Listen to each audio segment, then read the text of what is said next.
अर्थात मन को वश में करने के लिए उस पर दो तलवारों से प्रहार करना पड़ता है।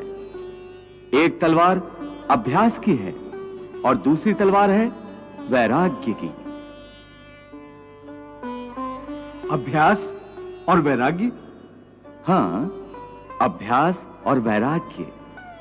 देखो अर्जुन, अभ्यास का अर्थ है निरंतर अभ्यास।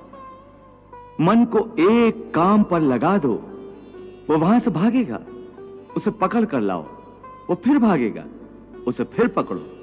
ऐसा बार बार करना पड़ेगा। जैसे घोड़े का नवजात शिशु एक क्षण के लिए भी स्थिर नहीं रहता, क्षण क्षण में इधर उधर फुदकता रहता है।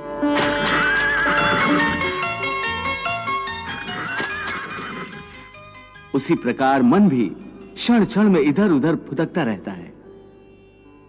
एक चंचल घोड़े की तरह मन भी बड़ा चंचल होता है,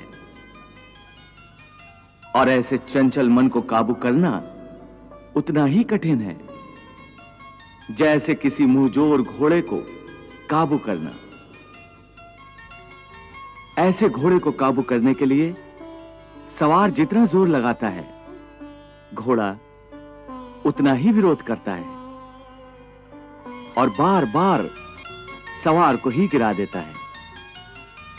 परंतु यदि सवार दृढ़ संकल्प हो तो अंत में वो सरकश घोड़े पर सवार हो जाता है। बस फिर वही घोड़ा सवार के इशारे पर चलता है।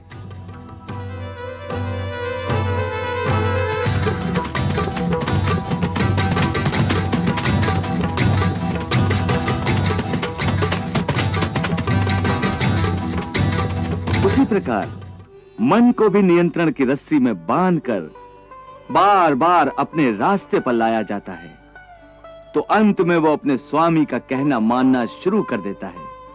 इसी को कहते हैं अभ्यास की तलवार चलाना। जब अभ्यास की तलवार से ही मन ठीक रास्ते पर आ जाए, फिर वह दूसरी वैराग्य की तलवार की क्या आवश्यकता है?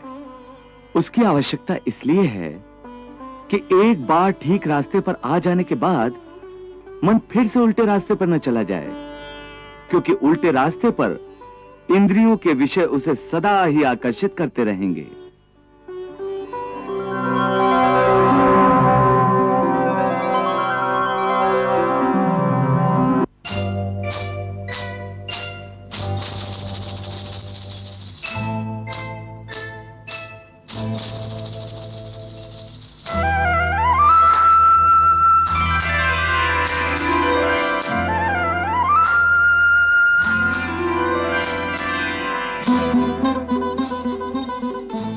मिथ्या, भोग, विलास और काम की तृष्णा उसे फिर अपनी ओर खींच सकती है। इसलिए मन को यह समझना जरूरी है कि वो सारे विषय भोग मिथ्या हैं, असार हैं, योग माया के द्वारा उत्पन्न होने वाले मोह का भ्रम है।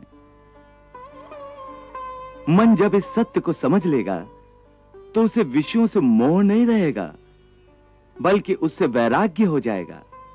और यही वैराग्य की तलवार का काम है कि वो विषयों के मोह को काट के मन को सन्यासी बना देती है।